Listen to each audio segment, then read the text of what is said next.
Hello,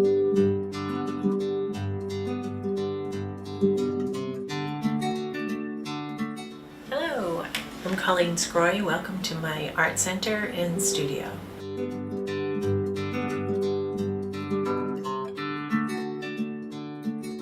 In 1975, I graduated from Shawshene Tech, and I graduated with knowledge in graphic design. And so I've been doing graphic design for the last, well, since 1975. So I still do that. It's a great way for me to do my art and also do that. And I love working with words and letters and designs, and it's all, to me, it's all good. It's all part of the creative process. When I first learned how to do folk painting, the reason I loved it was because it was no bars hold. It was make up whatever you want. You can make a chicken bigger than a kid. You can do whatever you want. And it helped me to stretch my own ability, because I could always say, well, it's folk art. And I got better and better and better with making things look realistic. And when I would do art shows, people would come in and they would look at my work and they would go, huh, you're really good at this. And I go, yeah, I mean, I can do realistic work, but it was by choice that I loved the design work of folk art.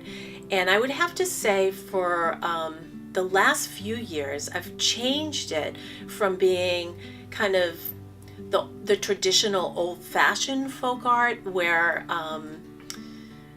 you know, you have horse and buggies and stuff like that, to more contemporary folk art, like the piece that's beside me of the Lowell Sun building.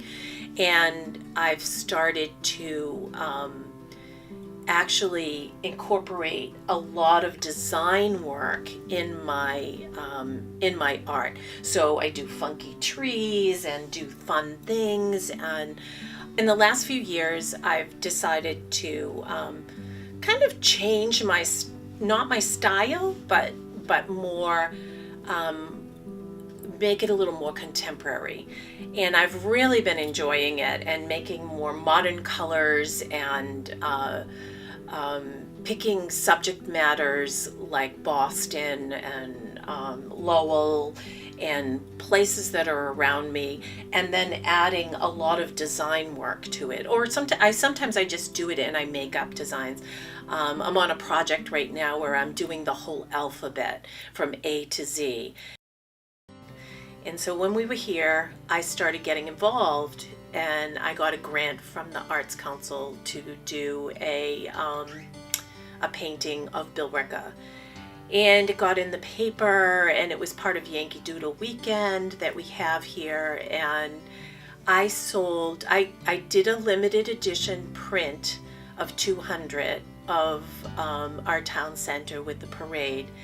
And on the first day of Yankee Doodle Weekend, I sold 100 prints in a day. And I was like grabbing my friends and saying, just like write out slips and, you know, take money and give people a print. You know, I didn't know it was going to be so successful. And then the next day I sold more. And I sold that limited edition out in a year, which is really, I mean, I've had other limited editions since then, and you know, I still have some of them, you know. So it's amazing how well it was received. And Bill Ricca has been a huge support system for me, but I've also been a huge support system for them. This is a perfect example of how I've come from doing a style like this, and then this is my newer style where it's much more color and vivid, and a lot having to do with the design factor that I have in there, where I'm just having fun with patterns. So that's more my contemporary, and then this is some of my older, but they always have like a little bit of a story to them. I don't just paint just random. I tie something in life to it. So this one is gratitude is the memory of the heart, and it's Thanksgiving, and I always remember going to my grandmother's house for Thanksgiving and visiting with her, and she lived in like this gray cape, and I just doesn't look like this, but I made it up. And so this is me and my family and my 3 sisters and mom and dad and my little brother, and those are my grandparents. And so I just kind of put things in there that just mean something to me. And then this one is called Waiting for Kate. And when my granddaughter, my daughter was in going to have the baby, we were waiting. I was waiting that day, and I was finishing up the painting, so I made a little house over here, and it says Kate on it. And so I named the painting Waiting for Kate because she was born. And then when I went into the hospital that day to see her, my daughter, we knew her name was going to be Kate, but somebody asked, well, does she have a middle name? And they said, oh, we're naming her Kate Colleen.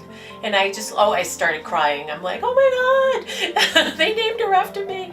So this is my little Kate Colleen painting.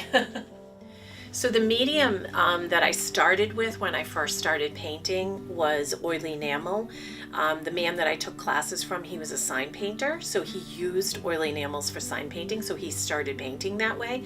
So that oil enamel comes in a can, and we would just pour it out, and I would use that and we would paint right on wood. And so for years, that's how I painted. But I began to become more environmentally conscious, and so I stopped using it and moved over to acrylics because that was more of a lead-based paint. So now I mostly paint with acrylics. I would say that in the last 8 years, I always wanted to learn watercolors, and I took a class in watercolors, and I also now do watercolors. I teach it also. So I love that the way that watercolors reacts to the paper and how it moves around and how it's very unpredictable. If you look at my folk style, I'm very exact and use fine paint brushes and stuff like that. So when I first started, I was like, whoa, this is out of control. And but then I began to like the fact that it was out of control, and that you never could create the same image the same way, because watercolors just kind of has that fun, and I like letting things just sort of flow. So once it clicked with watercolors, I just loved it, and I do a lot of more realism kind of painting with watercolors and have fun with that. And I kind of took a little bit of a break from the folk painting because I felt like folk painting tends to have its ups and downs in what people want, and it goes in and out of style, but it always comes back.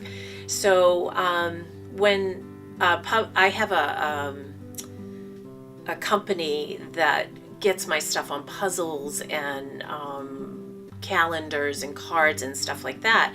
So they were like, we want more folk art, and I felt myself resisting that.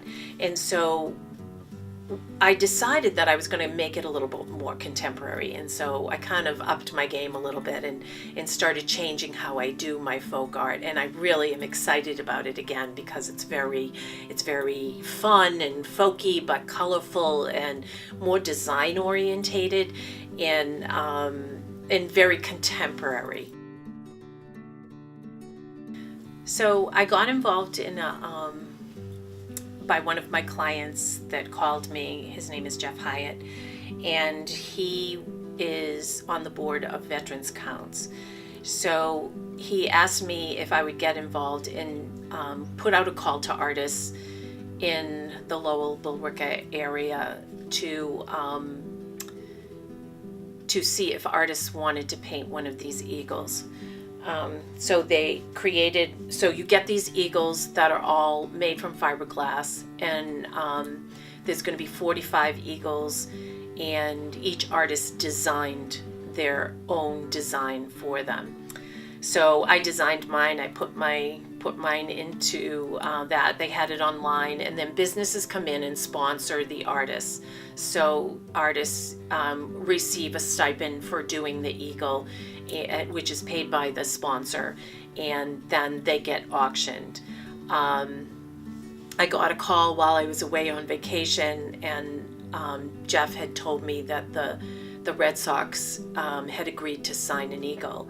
And the only eagle he had was the sample that he was wheeling around to show everybody as he was building up publicity for this project. And he said, I need somebody to paint this in 2 weeks. So would you like to do it? And I said, yeah. This one of the stories behind this is when my grandmother, this is a print, but I have the original at home. So my grandmother, we grew up hearing stories from my grandmother because she was raised by the nuns in an orphanage in Boston. And she used to tell us that she thought as a little girl that the nuns didn't sleep, that they stayed in their habits, and they went to heaven at night and they came down in the morning. And I just always remember that was one of the fun little stories and now as an adult I go, yeah, she just thought that they were so holy that they couldn't possibly go to sleep, that they went to heaven. And so I did this painting of the nuns going up to heaven and the little girls with their little beds, and there's my grandmother on her knees praying. So it's kind of fun. The reason I paint is so that people can enjoy what I do. And so I think it was interesting. Somebody once asked me, like what is your purpose in life, and some artists might say, oh, it's to paint and stuff like that. And I see art as my vehicle to touch the lives of people, because people, to me, I love people, and the art is just my vehicle.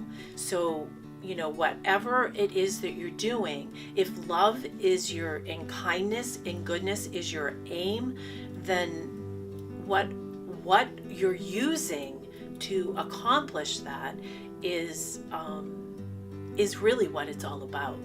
And that's what will bring inner happiness and inner peace, is to love what you do and love why you're doing it.